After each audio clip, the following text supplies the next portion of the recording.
Et si l'on mesurait le progrès d'une civilisation à l'énergie qu'elle contrôle? C'est exactement ce que propose l'échelle de Kardashev.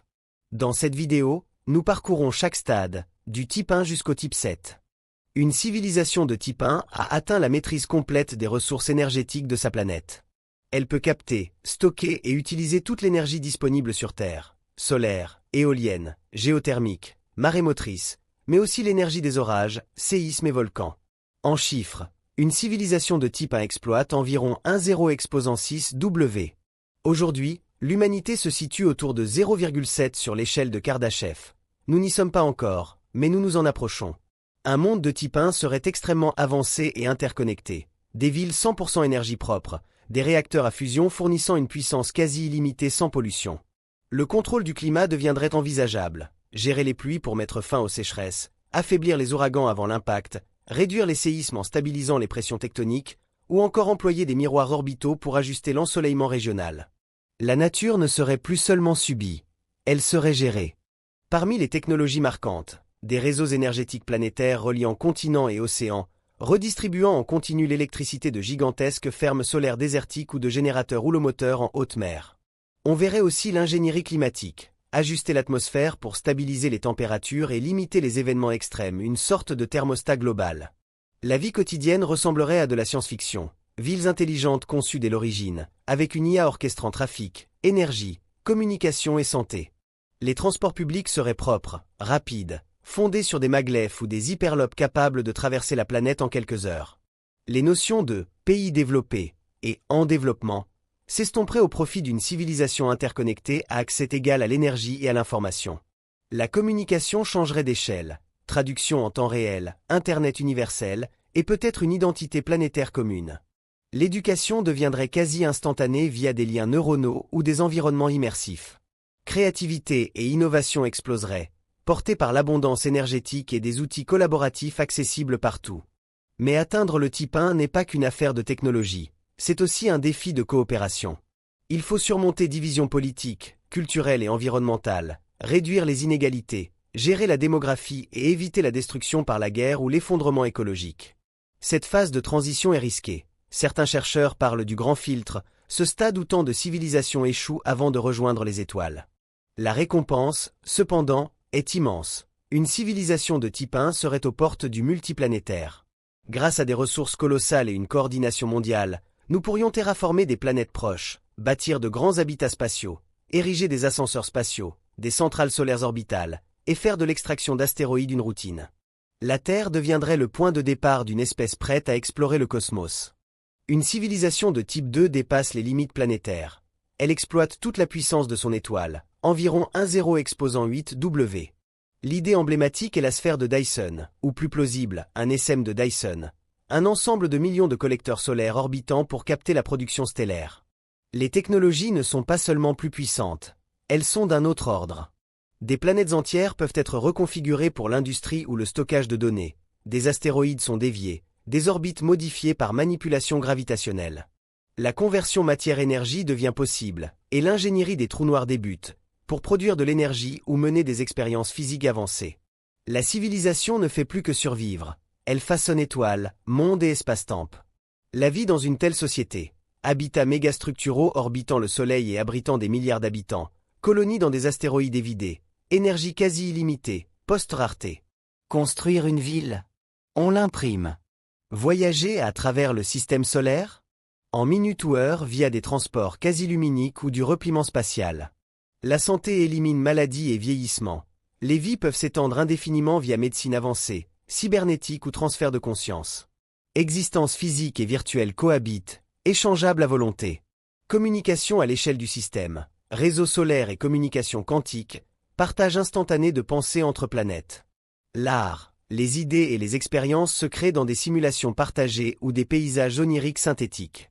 Les défis restent énormes. Il faut une paix durable, une unification planétaire, un rapport durable à sa technologie, et une éthique collective à la hauteur des risques stellaires. Le type 3 maîtrise l'énergie d'une galaxie entière, 1,0 exposant 6 W. La civilisation devient une présence galactique, capable d'exploiter la Voie lactée elle-même.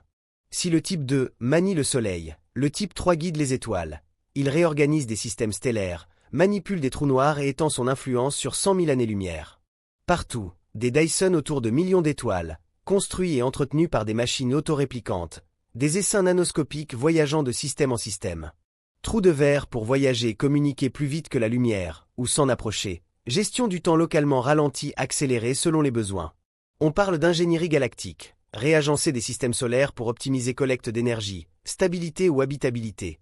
Utiliser des trous noirs comme centrale ou cerveau de calcul gravitationnel, allumer ou éteindre des étoiles, capturer et terraformer des planètes orphelines, gérer les météos galactiques, vents stellaires, bursts gamma. Vivre à ce stade, c'est être citoyen de la galaxie, monde artificiel, mégastructure de la taille de l'une, réalité numérique hébergée par d'immenses centres de calcul. L'identité peut devenir collective, hybride bionumérique ou purement informationnelle. La mort devient optionnelle si les esprits peuvent être dupliqués, sauvegardés et transférés. Gouvernance probablement décentralisée ou conseil IA à l'échelle galactique. L'éthique, la philosophie et le sens évoluent au-delà de tout ce que nous connaissons. Il est même possible qu'un type 3 reste indétectable s'il le souhaite. Signature énergétique masquée, mégastructure camouflée, forme d'existence non visible.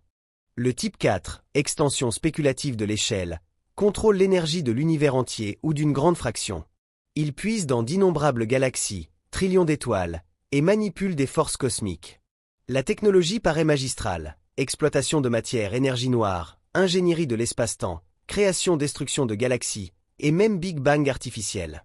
Une possibilité vertigineuse, simuler des univers entiers aux lois physiques distinctes, hébergeant des vies qui ignorent être simulées.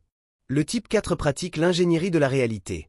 Ajustée constante fondamentale, gravité, temps, entropie ou C, vitesse de la lumière, dans des zones dédiées.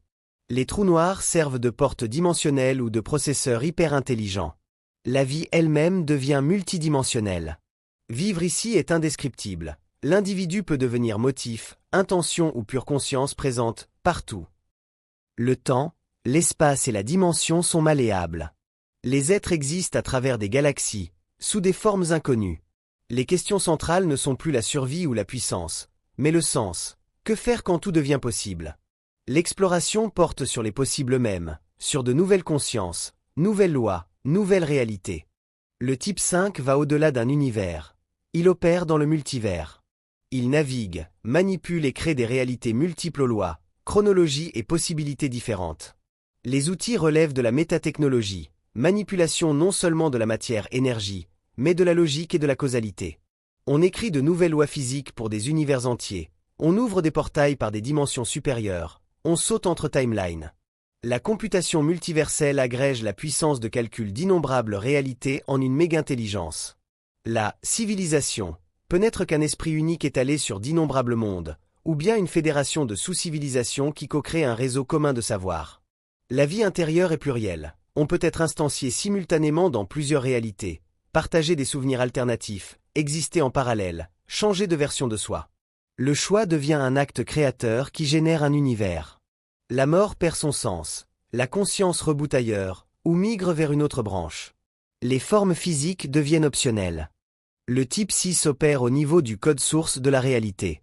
Il réécrit les métalois qui permettent aux univers d'exister. La technologie devient métaphysique, une sorte de programmation cosmique qui ajuste les paramètres générant nouvelles réalités, timeline et définition même de matière, énergie, espace et temps. Les êtres n'ont peut-être aucune forme, intention pure, schéma de conscience présent partout. Le temps, l'espace et la dimension sont entièrement modulables.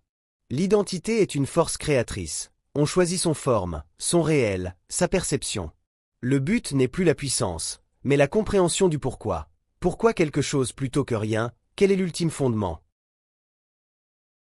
Au-delà même du type 6, le type 7 transcende toute structure, totalité, hors réalité, au-delà des multivers et de leurs métalois. Ici, la notion d'énergie perd son sens. La civilisation est l'existence ou ce qui la dépasse. Elle définit ce que « réalité » veut dire. Ces « technologies » sont des expressions d'une volonté infinie. D'un simple acte de conscience, elle engendre des métaréalités contenant chacune des multivers infinis. Vivre à ce niveau n'a plus rien de comparable. Plus de forme, de lieu, de durée. Peut-être une présence éternelle, où l'avancement devient présence.